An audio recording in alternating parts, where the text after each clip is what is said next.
Welcome to All Things Cardio-Oncology. This is the podcast of the International Cardio-Oncology Society, and on occasion we will broadcast recordings from partners around the globe or related organizations. Today we're happy to bring to you an interview from the Medical Republic in Australia, where the president of our ICOS chapter there, Dr. Daniel Cehic, will speak about radiation therapy and cardio-oncology. We know you will really enjoy this episode, so thanks for joining us.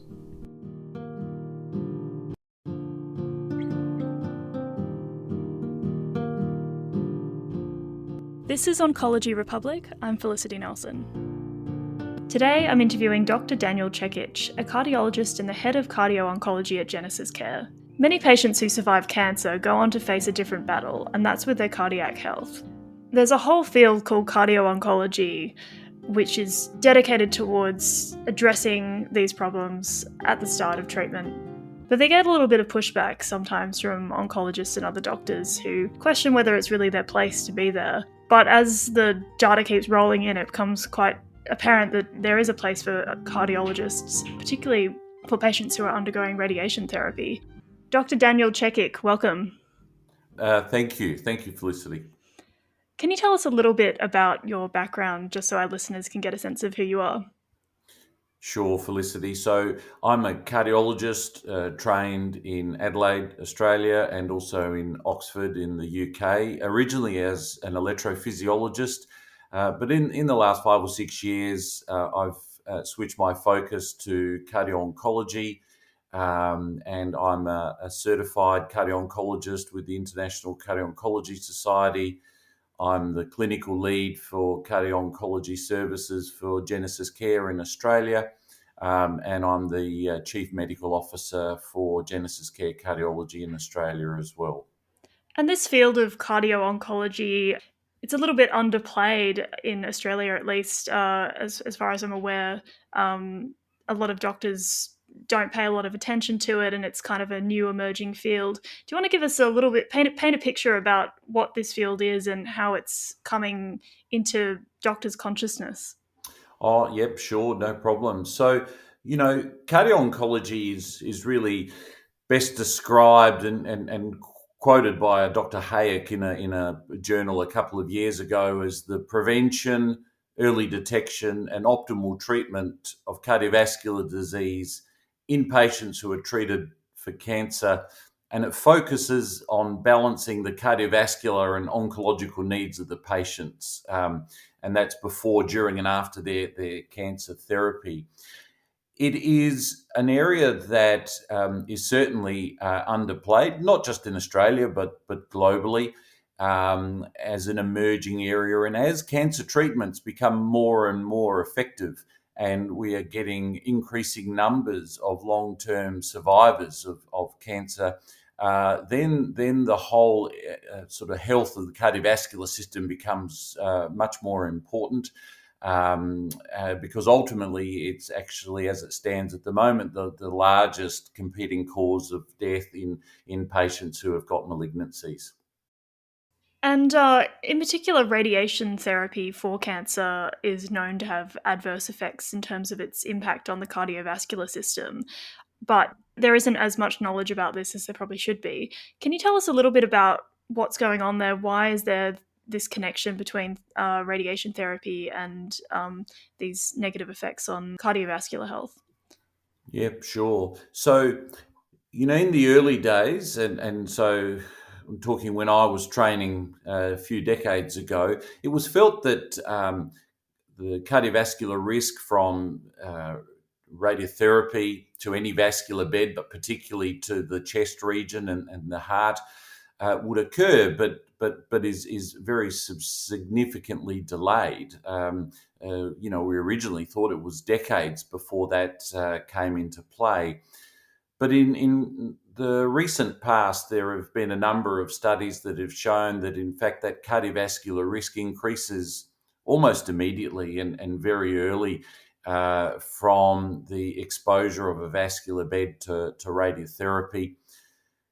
if we go back in time from when radiotherapy still used to be used as a treatment for peptic ulcer disease, before it was understood that that was a different etiology than it was then, to looking at survivors of Hiroshima, Nagasaki, to radiation workers in Soviet munitions factories, to therapeutic radiation.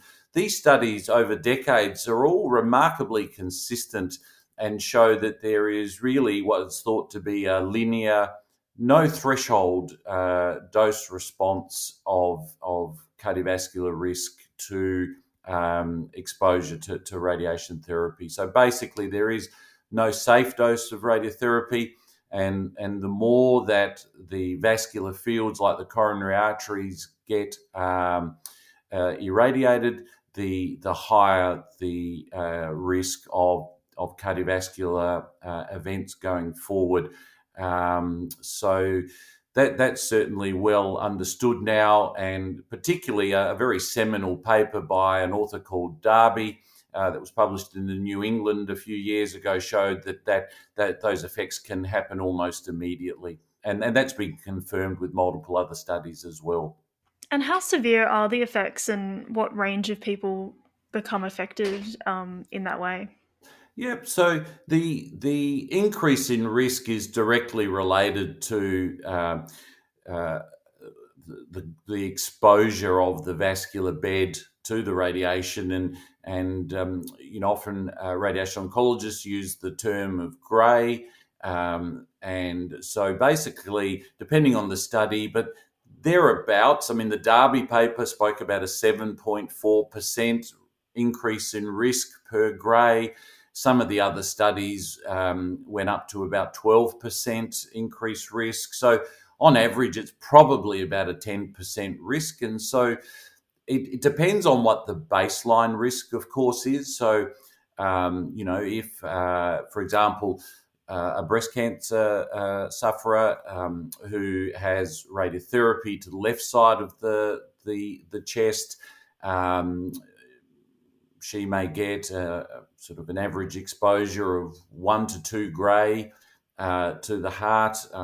It is variable. Of course, lung cancers get more, and patients who have esophageal cancer get very substantial doses. But if we look at people who have got breast cancer, so a 10 to 20% increase in risk. If your baseline risk is only 1 or 2%, then that doesn't make an enormous difference. But if your baseline risk is already 8 or 9%, then that's more significant, and it may well change threshold for when you treat other cardiovascular risk factors. Particularly, there seems to be a multiplicative effect of hypertension and radiation exposure. So patients who have had radiation therapy and who are hypertensive seem to have an inordinately increased risk. And then there's also the opportunity to use the available information that is obtained in planning for radiotherapy to assess cardiovascular risk. And we can talk about that some more if you like, but relates to identifying atherosclerosis in coronary arteries on the planning CTs, which can allow us to intervene with preventative therapies and actually help stop these adverse effects, it is presumed. That's super interesting. And is it just radiotherapy, or do other cancer treatments also have a similar effect? Oh, look, lots of cancer treatments have cardiovascular effects. Most do not have a direct effect on the coronary arteries. Most of the other cancer therapies, such as chemotherapy, particularly drugs like anthracyclines, so a very commonly used chemotherapy for decades now, that tends to affect heart muscle, causing left ventricular dysfunction. And then you have targeted therapies like trastuzumab, Herceptin is one of the trade names, and that also can cause left ventricular dysfunction. And then you have a multitude of other effects, particularly with the tyrosine kinase inhibitors and VEGF, and they can cause hypertension, they can cause arrhythmias.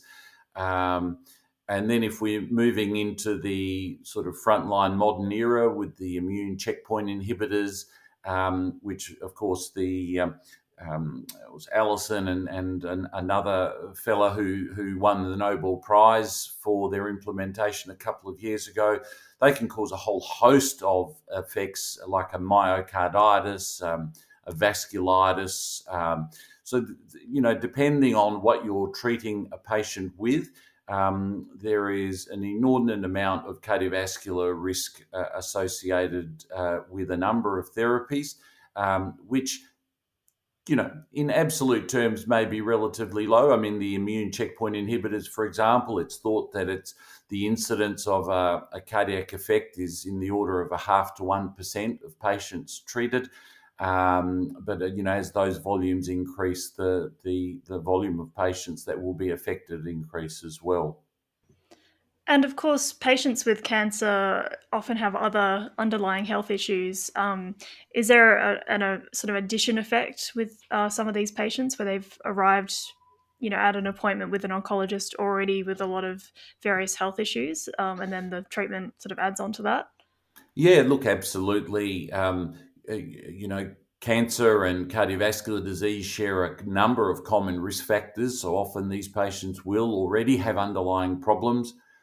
Just as an example, I do a clinic in Adelaide and actually also some in Sydney, where I will have patients referred to the clinic for cardiovascular assessment, and predominantly patients who have breast cancer and who've had radiotherapy. We've got some very proactive radiation oncologists who are keen to maintain cardiovascular health. And in an abstract that I presented at COSA last year, we found that of a unselected group of patients that were referred post-radiotherapy, about a third of these patients already had atherosclerosis present in their coronary arteries. So it's pre-radiotherapy.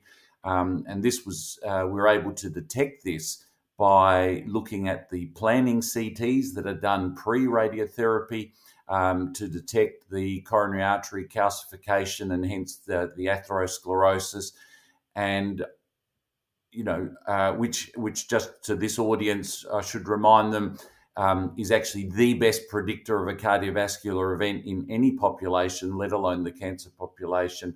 And so it enables us to take action to try and minimise the future risk by making sure we very appropriately deal with all risk factors like hypertension, high cholesterol, or even if the cholesterol is not particularly high, to still actually get it down lower in this patient population.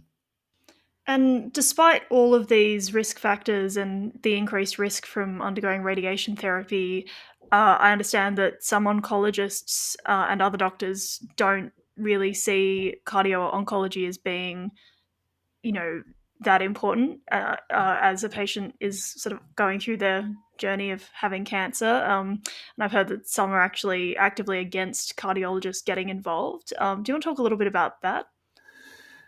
Yes, indeed. So there is, lots of anecdotal evidence of a different uptake of the perception of value, for the patient of cardio-oncology services. We certainly see that.